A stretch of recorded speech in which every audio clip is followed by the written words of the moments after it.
Political economy. In international arena, the relation between politics and economics, the relation between state and markets is very complex, and it is the core of IPF. Most of the theories of IR have discussed the issues of war and peace, of conflict and cooperation between the states, but the IPF has shifted our attention to other issues such as wealth and poverty and to who get what an international relation. Prior to 1970s, both international politics and international economic were seen totally isolated from each other, but since 1917 this difference is largely questioned.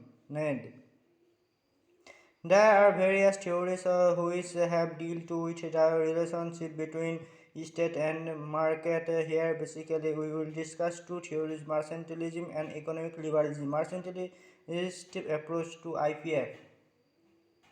This theory basically depicts the international economic as an arena of conflict between opposing national interests rather than an arena of cooperation and mutual gain. In brief, economic competition between states is a zero-sum game where one state's gain is another state's loss. States have to be worried about relative economic gain because the material wealth accumulated by one state can serve as a basis for military political power which can be used against other states.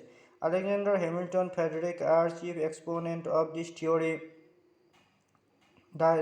Their basic argument is that economy is always subordinate to politics. Economic power is used for increasing state power. Security dilemma, which is the outcome of the international anarchical system, compels the states to acquire more and more armament, and under such pressure they use their economic power for increasing their security. Thus, the economic gain of one state creates a threat for the other states. Notable mercantilist approach has a close affinity with new realism. This theory can be divided into parts behind and mercantilism and malevolent mercantilism. Benign mercantilism, when states attempt to fulfill their own national economic interest, then it does not have any negative impact on other states. Monopoly mercantilism, when states attempt to exploit the international economic through expansionist policy that is establish colony.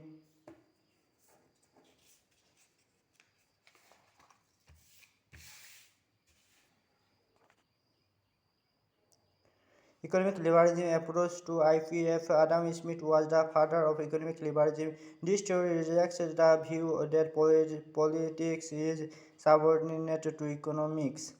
This theory asserts that market economy will operate spontaneously according to its own laws and it does not require any interference by the government. It stands for free market economy. This theory depicts the international economy as a win-win game where everyone will gain. Here we can take one example of David Ricardo, who have been developed the theory of a low comparative advantage. He argued that free trade will bring benefit to all participants because free trade makes specialization possible and specialization increases efficiency and thus productivity. Unlike mercantilists, for economic liberals, individuals are the central actor of IPF as a consumer and producer. However, there is a recurring debate amongst the economic liberals regarding the state's interference in the economic sphere. The classical liberals advocate for laissez-faire policy, less interference of the state. The market should be made free from the control of the state.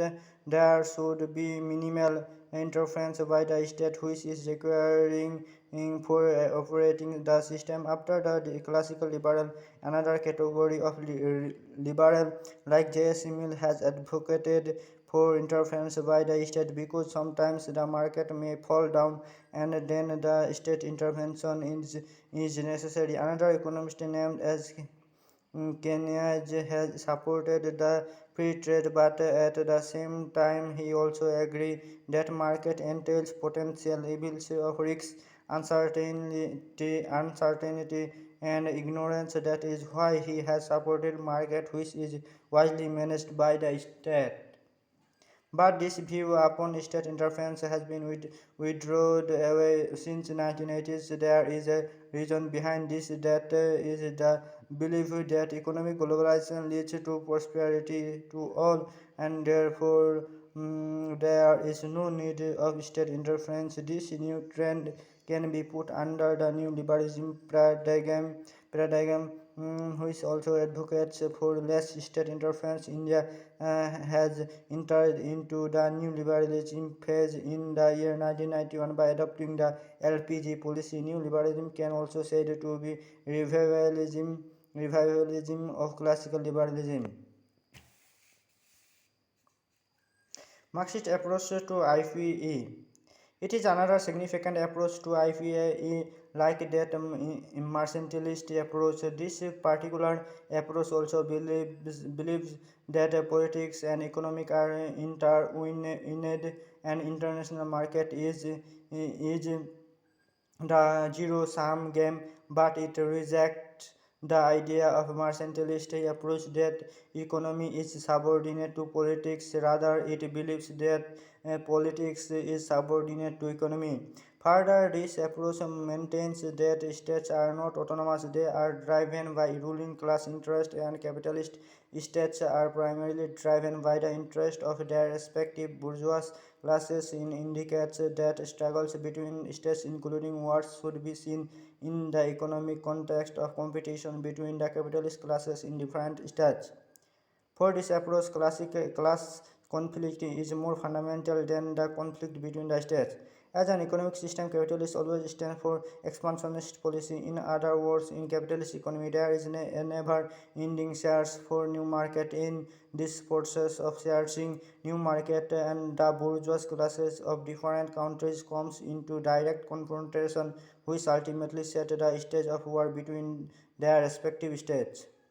Thus, it can be said that according to Marxist approach, the international economic is a field of conflict, and the conflict generally takes place between the capitalist classes of different states. In other words, the history of IPE can thus be seen by Marxists as the history of capitalistic expansion across the globe.